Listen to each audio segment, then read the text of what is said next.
Okay, so let's start the class.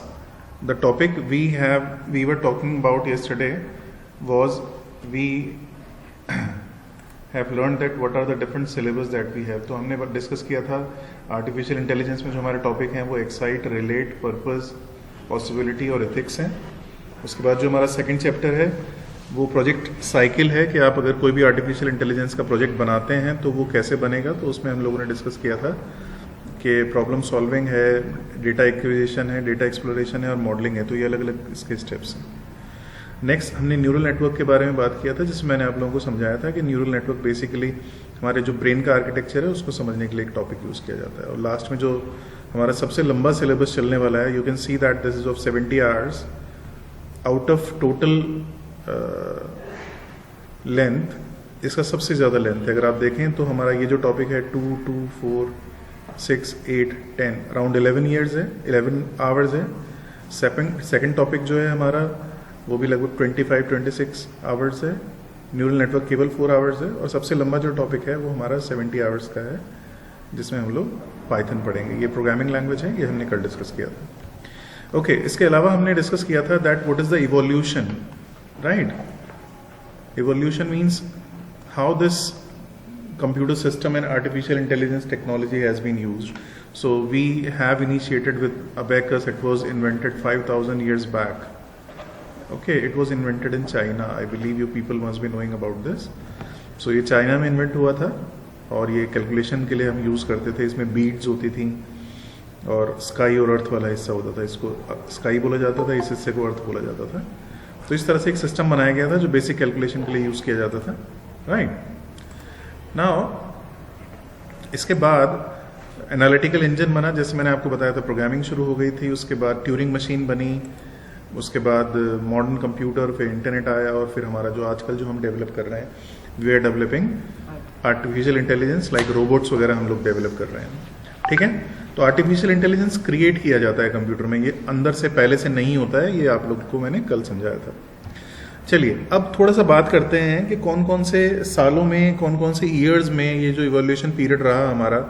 1950 से आप लोग शायद जानते भी ना हो, यानी हमारे तुम्हारे जन्म से पहले भी आर्टिफिशियल इंटेलिजेंस के बारे में बात की जा रही थी. नितिन भाई साहब टाइम से आओ, अदरवाइज मैं अलाउ नहीं करूंगा. Maximum 5 minute late. ओके, इसके बाद आई विल नॉट अलाउ, जो भी रीजंस रहे होंगे. तो आर्टिफिशियल इंटेलिजेंस जो है वो आज की चीज़ नहीं है. हम लोग लगभग 70 साल से, 70 ईयर्स से हम लोग आर्टिफिशियल इंटेलिजेंस के बारे में बात कर रहे हैं, राइट. 1950 में एक एलन ने एक ट्यूरिंग मशीन बनाया था जिसमें वो आर्टिफिशियल इंटेलिजेंस के बारे में बात करना चाहते थे. अब बेसिकली आइडिया क्या था, ये जो मशीन थी ये इंटेलिजेंस आर्टिफिशियली इसमें डाला गया था. ठीक है. और इसका जो बेसिक आइडिया था वो ये था कि क्या एक मशीन, क्या एक कंप्यूटर ह्यूमन बीइंग की तरह से काम कर सकता है. तो यहाँ से हमारा जो आर्टिफिशियल इंटेलिजेंस का कॉन्सेप्ट था ये यहाँ से ख़त्म हुआ था. लेकिन उस समय इसको आर्टिफिशियल इंटेलिजेंस नहीं कहा जाता था. It was a simple question that time asked that can machine think. This was the question. जो टर्म कॉइन की गई, like when we talk about artificial intelligence, तो जो टर्म कॉइन की गई बच्चों वो 1956 में कॉइन किया गया. तो आपको ये ध्यान रखना है कि आर्टिफिशियल इंटेलिजेंस जो टर्म इंट्रोड्यूस किया गया वो कौन से साल में इंट्रोड्यूस किया गया, 1956. And who has coined that term, the name of the person was John McCarthy. इन्होंने आर्टिफिशियल इंटेलिजेंस नाम की टर्म को इंट्रोड्यूस किया. इसके बाद एक अमेरिका में एक इंस्टीट्यूट है बच्चों, MIT, that stands for Massachusetts Institute of Technology. ये इंजीनियरिंग के लिए और रिसर्च के लिए बहुत फेमस इंस्टीट्यूट है, मैसेच्यूट इंस्टीट्यूट ऑफ टेक्नोलॉजी, राइट. तो मोस्टली जो डेवलपमेंट होता है कंप्यूटर्स में वो यहाँ पे होता है. इन्होंने क्या किया, आर्टिफिशियल इंटेलिजेंस में कोई प्रोग्रामिंग लैंग्वेज की ज़रूरत महसूस हो रही थी, क्योंकि we have to instruct the computer so that it can work like human being, right. So they have invented a language that is called LISP, जो कि जॉन मैकार्थी ने MIT में इन्वेंट की थी, जिससे इंस्ट्रक्शंस को मशीनों को दिया जाने लगा, राइट. इसके बाद कोई डेवलपमेंट हुए, जैसे 1964 के बारे में बताया गया है कि उस समय से computer can understand natural languages, right. और कंप्यूटर्स ने अलजेब्रा सॉल्व करना शुरू कर दिया. अब ये नेचुरल लैंग्वेज प्रोसेसिंग क्या होती है, this is actually very important और हम ये कई बार पढ़ेंगे। एनपीएल के बारे में हम लोग कई बार पढ़ेंगे।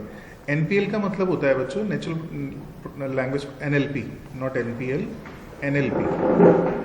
So let's erase it, right it properly, okay, it is NLP, NLP.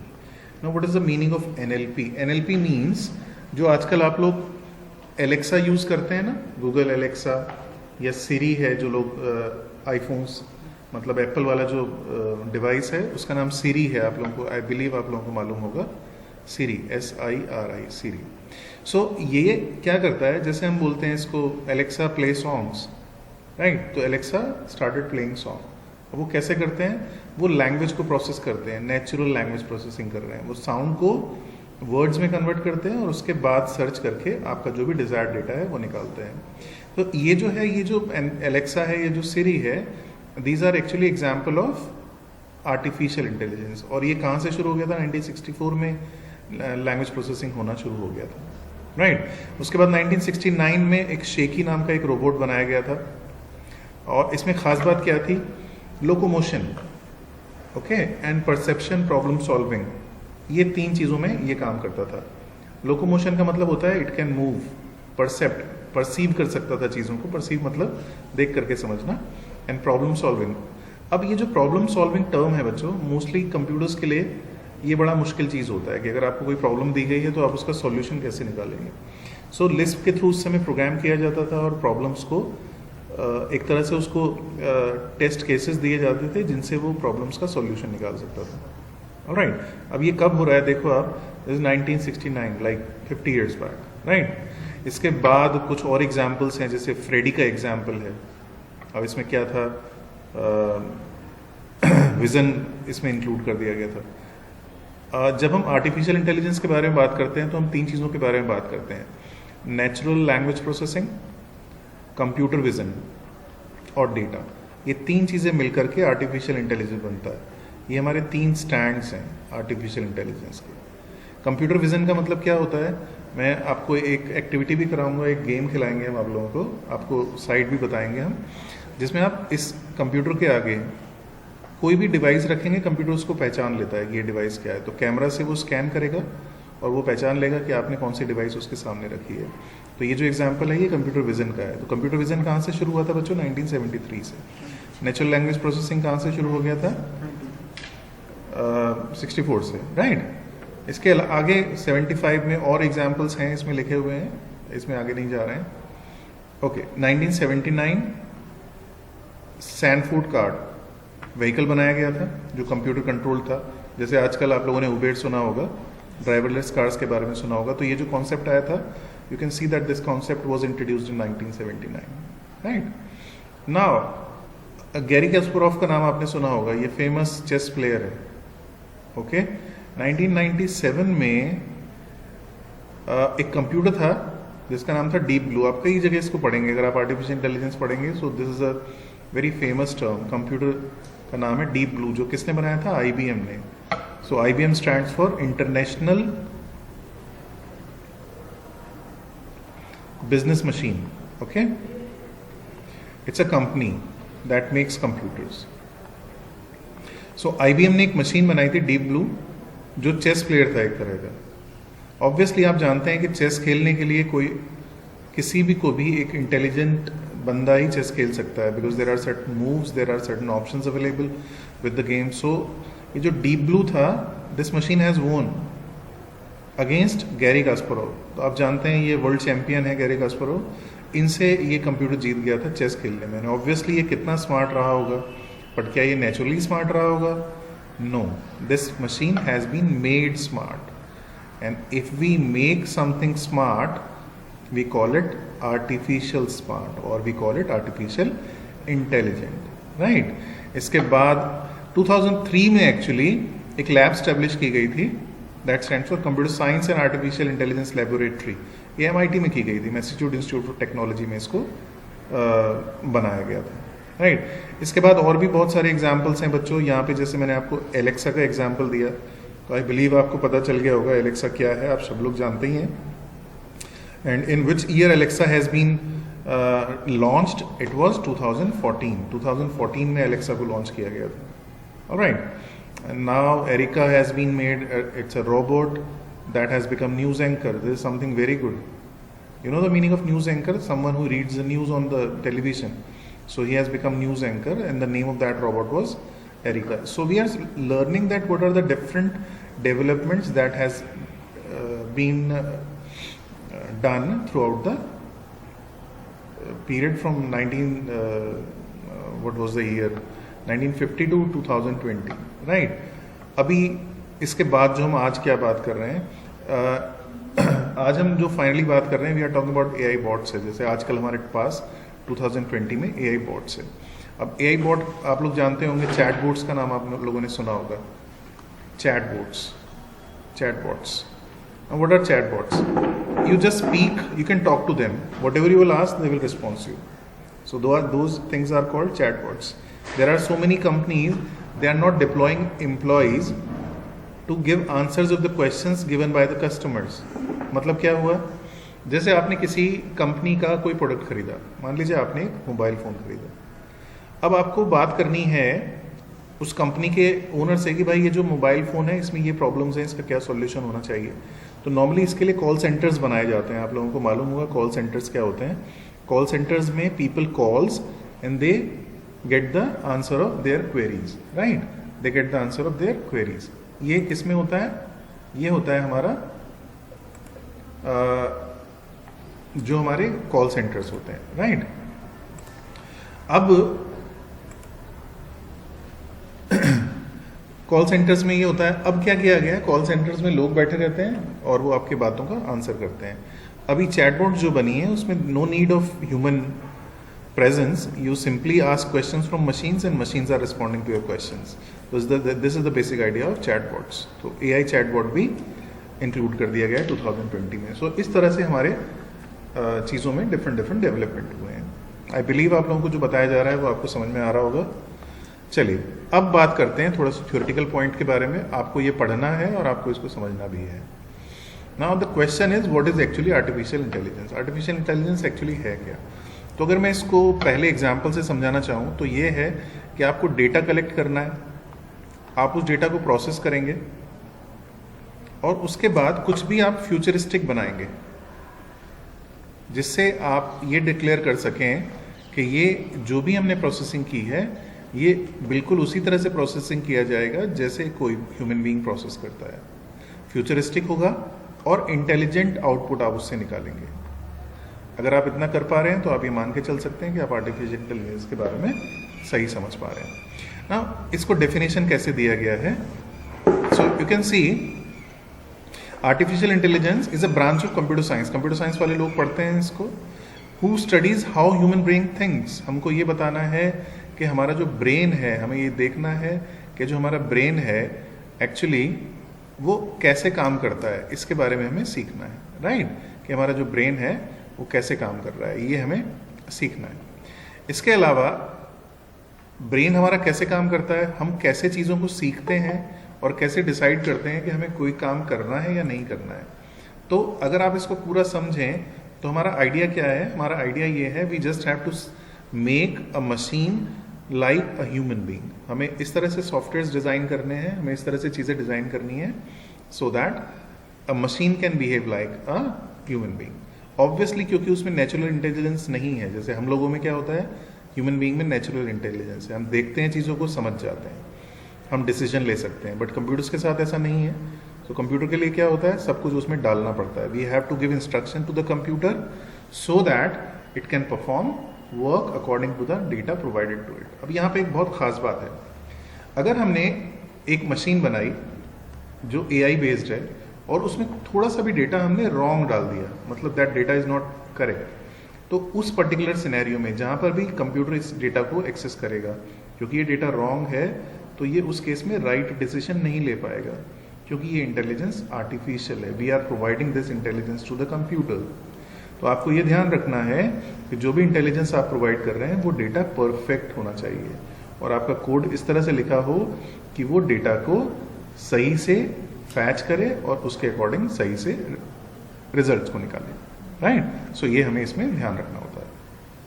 So this is the definition. You people can write in your notebook that what is the meaning of intelligence, what is the meaning of artificial intelligence. So we can say artificial intelligence is a branch of computer science which studies this thing and this thing, right? Finally, this study helps to build intelligent software system. So this is the basic idea of artificial intelligence, right? Now, अब artificial intelligence का मतलब है क्या? ये तो हमने बात की कि हमारा कंप्यूटर इस तरह से काम करे, हमारे रोबोट्स इस तरह से काम करें जैसे हम लोग करते हैं, बट एक्चुअली ये होगा कैसे, ये अचीव कैसे करना है, तो उसके लिए हमें क्या क्या चीज़ें डालनी पड़ेंगी. सबसे पहली चीज़ है हमें रीजनिंग का ऑप्शन डालना पड़ेगा कंप्यूटर्स में ताकि वो डिसीजन मेकिंग कर सके. अब रीजनिंग का मतलब क्या होता है? रीजनिंग का बहुत सिंपल मतलब होता है, मान लीजिए मैंने एक ट्राइंगल बनाया और उसके बाद मैंने एक रेक्टेंगल बनाया. अब ऑब्वियसली मैं पूछ रहा हूँ कि अगर मैंने ट्राइंगल बनाया है और दूसरा रेक्टेंगल बनाया है तो तीसरी चीज़ क्या होगी? तो आपको सोचना है. यहाँ पे 3 साइड्स हैं, यहाँ पे 4 साइड्स हैं, तो ऑब्वियसली जो नेक्स्ट बनेगा वो क्या होगा? That will be a pentagon that has 5 sides. So ये रीजनिंग है. या मैं आपको बोलता हूँ अगर पहला नंबर 1 है, दूसरा नंबर 3 है, तीसरा नंबर 5 है, तो अगला नंबर क्या होगा? It will be 7. आप जब इस बात को डिसाइड कर पाते हैं इसका मतलब आपकी रीजनिंग अच्छी है. कंप्यूटर में ये सारी चीज़ें बताने के लिए हमें उसको सॉफ्टवेयर प्रोवाइड करने पड़ते हैं कि how to take decisions, whether 7 will come और not, and what will be the next thing, like we have to predict the output. तो this is the first thing that is needed for computers to work in AI environment. Second most important, computer should have to learn. हमें अपनी coding को, अपनी programming को इस तरह से देना पड़ेगा कि कंप्यूटर जो भी चीज़ें बताई जा रही हैं, आर्टिफिशियली जो भी इंटेलिजेंस उसको प्रोवाइड किया जा रहा है, वो उसको याद रखे, उसको सीखे चीज़ों को. That is very important, right? And how this can be done? It can be done by studying the data, practising जो भी पढ़ाया जा रहा है, जो भी कंप्यूटर को बताया जा रहा है, उसको वो ध्यान से समझे. Third, see all these steps are important. जैसे मैंने बोला लर्निंग इंपॉर्टेंट है, उसके बाद प्रॉब्लम सॉल्विंग भी इंपॉर्टेंट है. प्रॉब्लम सॉल्विंग का मतलब क्या होता है बच्चों? You have been given some work, कोई काम दिया गया और आप उसका सॉल्यूशन निकालें, इस आइडिया को प्रॉब्लम सॉल्विंग कहा जाता है.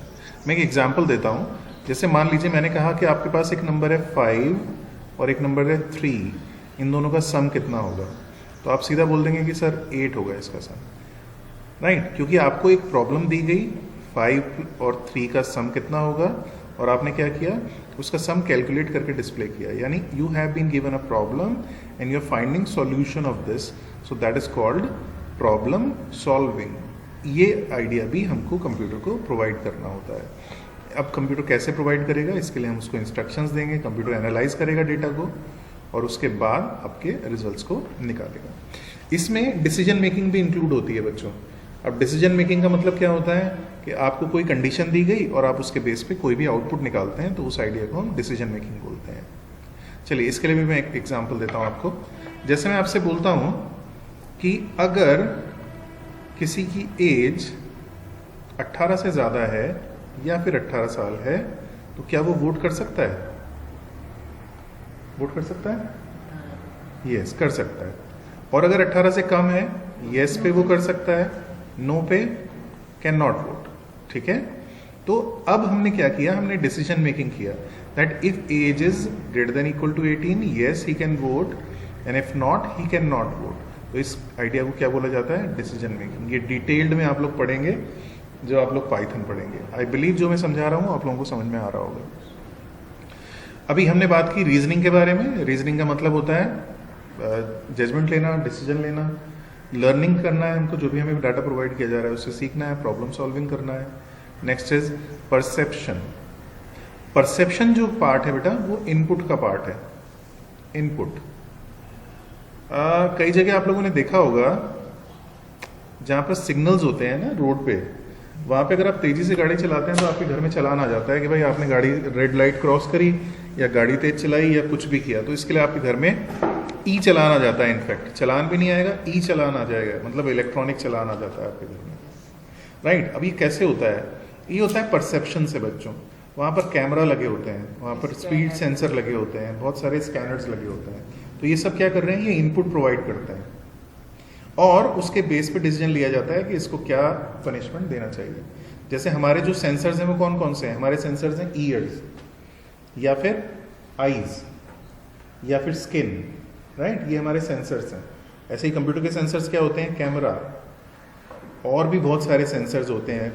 आपके मोबाइल फ़ोन में दुनिया भर के सेंसर्स होते हैं, आप लोग जानते हैं। तो इस तरह से अलग अलग ये जो डिवाइसेस हैं ये लोग परसेप्शन के लिए यूज़ करते हैं।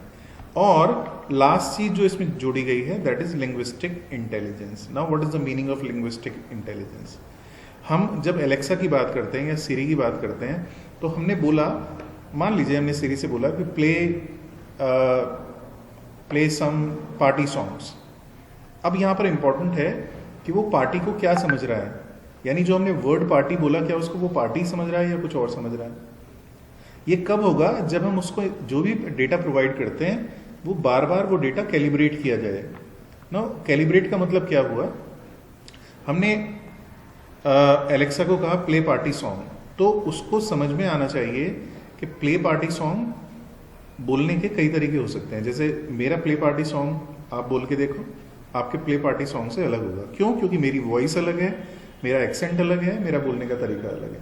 तो एलेक्सा को इतना इंटेलिजेंट होना पड़ेगा, या किसी भी डिवाइस को इतना इंटेलिजेंट होना पड़ेगा कि वो डिफ्रेंशिएट कर सके लोगों की टोन्स में और उसमें से एक्चुअल डेटा को निकाल सके। जैसे मेरे पास इस समय यहाँ पे क्लास में 3 बच्चे बैठे हुए हैं, अगर मैं इनसे ही बोलता हूँ प्ले पार्टी सॉन्ग, चलो ट्राई करते हैं, मेरा बोलने का तरीका और उनके बोलने का तरीका ऑब्वियसली अलग हुआ। जैसे मैंने बोला एलेक्सा प्ले पार्टी सॉन्ग, चलिए आप बताइए क्या नाम है आपका? चलो ट्राई करो, यही बोलना है प्ले पार्टी सॉन्ग। उसके मुंह पे तेजी से बोलो प्ले पार्टी सॉन्ग। तुम ट्राई करो। Alexa play party song. Alexa please play party song. Right. अब हमने जो भी बोला, हम लोगों का तीनों के पिच अलग थे, वॉइस अलग थी, बोलने का तरीका अलग था, राइट। अब लैंग्विस्टिक इंटेलिजेंस का मतलब एलेक्सा को इतना समझ में आना चाहिए कि ये चारों के चारों चाहते क्या हैं, और उसको कॉम्प्रहेंड करके, उसको समझ करके उसके लिए इंपॉर्टेंट इंस्ट्रक्शन को निकालना, ये भी आर्टिफिशियल इंटेलिजेंस का पार्ट है। ये सारी चीज़ें अगर कोई कर पा रहा है, इसका मतलब हम बोल सकते हैं कि एलेक्सा अगर इतना समझ पा रही है हमारी बात को, या सिरी या कोई भी ईवा है, कोई भी इन सब चीज़ों को समझ पा रहा है, तो इसका मतलब वो आर्टिफिशियली स्ट्रांग है, यानी आर्टिफिशियली वो इंटेलिजेंस है, right. Those are online, I believe they can listen my voice, और वो मेरी बात को समझ पा रहे हैं। Although I am recording the video, I will share the video अगर आपको कोई इशू होगा। ओके, अब कौन कौन सी चीज़ों को मिलाकर के आर्टिफिशियल इंटेलिजेंस के बारे में हम बात करते हैं। कंप्यूटर साइंस तो है ही ऑब्वियसली, क्योंकि ये कंप्यूटर साइंस का हिस्सा है। इसके बाद biology, psychology, philosophy, mathematics and engineering, इन सारी चीज़ों को मिला करके आर्टिफिशियल इंटेलिजेंस बनता है। कैसे बनता है? आप लोगों ने सुना होगा रोबोट्स आजकल ऑपरेट कर रहे हैं ह्यूमन बॉडी को, तो अगर वो बायोलॉजी के बारे में कुछ नहीं जानते हैं, they can not help. Psychology का मतलब मैं एक सिंपल सा एग्जांपल देता हूं आपको। आप कभी अपने कीबोर्ड में, कंप्यूटर में हैप्पी लिखो तो आगे बर्थडे लिखा आ जाता है, क्योंकि वो जानता है कि नॉर्मली हैप्पी बर्थडे लिखा जाता है। सर और चीजें हैप्पी एनिवर्सरी भी होती है और भी सारी चीज़ें होती हैं, तो मोस्टली जो मोस्ट प्रोमिनेंट है वो दे दिया। इसी तरह से फिलोसफी, मैथमेटिक्स के बिना तो ऑब्वियसली आप कुछ कर ही नहीं पाएंगे, और सिमिलरली डिवाइसेस बनाने के लिए आपको इंजीनियरिंग की जरूरत पड़ती है। सिमिलरली फिलोसफी यानी हमारे ब्रेन को सोचने का तरीका, ये हमारा एक इंपॉर्टेंट पार्ट होता है। इसके लिए आपके पास पूरा एक चैप्टर दिया गया है न्यूरल नेटवर्क का, जो 3rd यूनिट है आपका, वो हम वहाँ पर पढ़ेंगे, राइट। तो ये अलग अलग चीज़ों को मिला करके हम लोग आर्टिफिशियल इंटेलिजेंस के बारे में बात करते हैं। चलिए, अब आर्टिफिशियल इंटेलिजेंस का गोल क्या होता है, तो मैं बहुत जल्दी इसको समझा रहा हूँ कि आर्टिफिशियल इंटेलिजेंस हम पढ़ क्यों रहे हैं, इन सब चीज़ों की ज़रूरत क्या है। सबसे पहली चीज़, हम मशीन को रीजनिंग और प्रॉब्लम सॉल्विंग की कैपेबिलिटी देना चाहते हैं, तभी वो डिसीजन मेकिंग कर पाएगा। Knowledge representation, second point. Knowledge representation का मतलब क्या हुआ? आपको डेटा प्रोवाइड करना है और उस डेटा के बेस पे कंप्यूटर आपको इन्फॉर्मेशन प्रोवाइड कर पाए। जैसे आपने कहा कोई भी आप इन्फॉर्मेशन प्रोवाइड करते हैं, जैसे मान लीजिए किसी सिटी में ये फीड किया गया है कि 10 बजे के बाद आप म्यूज़िक नहीं चला सकते, समथिंग लाइक दिस। तो हम नॉलेज रिप्रेजेंट करते हैं कि भाई ठीक है 10 बज रहे हैं, तो आपकी जो डिवाइस है वो बोलेगी 10 बज रहे हैं, आप इस समय नाप ले करें। तो ये एक सिंपल एग्जाम्पल है जिसमें आप नॉलेज रिप्रेजेंट कर सकते हैं। तीसरा चीज़ जो है कि आपके आर्टिफिशियल इंटेलिजेंस के गोल क्या है? Planning is very important. What to do next is to be decided by the planning only. क्या करना है, फ्यूचरिस्टिक गोल्स क्या हैं, आपको कैसे उसको, जो गोल्स हैं उनको कैसे अचीव करना है, उनके लिए आपका क्या विजन है, ये सब हम प्लानिंग से डिसाइड करते हैं। लर्निंग हमने पीछे पढ़ा है। सोशल इंटेलिजेंस, सोशल इंटेलिजेंस का मतलब होता है बच्चों ह्यूमन बिहेवियर को और उसके इमोशंस को समझना भी आर्टिफिशियल इंटेलिजेंस का एक पार्ट है। अगर कोई सिनेरियो ऐसा है जिसमें, क्योंकि बेसिकली मशीन्स क्या करेंगी, आपको मिमिक करेंगी, वो आपका ह्यूमन की जो टेंडेंसी है उसको अडॉप्ट करने की कोशिश करेंगी। तो आप जानते हैं कि ह्यूमन जो है, हम लोग जो है एक सोशल एनिमल हैं, तो सोशल इंटेलिजेंस भी हमें अचीव करना है with the help of artificial intelligence, ये भी एक गोल है। Now most important, creativity. आप कोई भी नई चीज़ जब बनाते हैं वो आप तभी बना पाएंगे जब आपके पास इंटेलिजेंस होगी। तो क्रिएटिविटी इसका बहुत इंपॉर्टेंट पार्ट है। जब भी हम कोई नई रिसर्च करते हैं तो कुछ नया बनाया जाता है, कभी पुराना नहीं बनाया जाता। सो ये भी हमारे आर्टिफिशियल इंटेलिजेंस का एक गोल है। और एक जनरल इंटेलिजेंस जो हम एक्सपेक्ट करते हैं हर आदमी से, जिसको आप लोग कॉमन सेंस बोलते हैं, ये भी हम अचीव करने की कोशिश करते हैं। आप लोगों ने सब में रोबोट पिक्चर देखी होगी जो रजनीकांत वाली है, तो वहाँ पे काफ़ी चीज़ें आप लोगों को बताई गई हैं, पॉसिबिलिटीज़ क्या हो सकती हैं, वो सारी चीज़ें हैं। जिन लोगों ने नहीं देखी, कोशिश करना देख करके, उसमें से कुछ निकलता है कि that is also based on artificial intelligence. Okay, तो ये हमारे गोल्स के बारे में बात हुई। अब हमारे पास एक एक्टिविटी है जो हमें परफॉर्म करनी है। मैं यहाँ पे समझा देता हूँ। परफॉर्म तो आई बिलीव आप कर पाएंगे कि नहीं कर पाएंगे। जैसे जो एग्जाम्पल दिया है इसमें बायोमेट्रिक का एग्जाम्पल दिया है। मैं कुछ चीज़ें लिख रहा हूँ, मुझे बताना क्या बायोमेट्रिक बनाते समय कौन कौन सी चीज़ों को यूज़ किया गया होगा। मैं ऊपर जा रहा हूँ वापस। ये हमारे पास ब्रांचेज हैं, कॉम्बिनेशन है, डिसिप्लिन्स हैं। इनमें से कौन कौन सी चीज़ को यूज़ किया गया होगा आर्टिफिशियल इंटेलिजेंस में हमारा जो बायोमेट्रिक डिवाइस है उसको बनाने के लिए। कंप्यूटर साइंस यूज़ किया गया होगा बच्चों, बायोलॉजी यूज़ किया गया होगा, राइट, इंजीनियरिंग यूज़ किया गया होगा, मैच मेकिंग के लिए मैथमेटिक्स यूज़ किया गया होगा।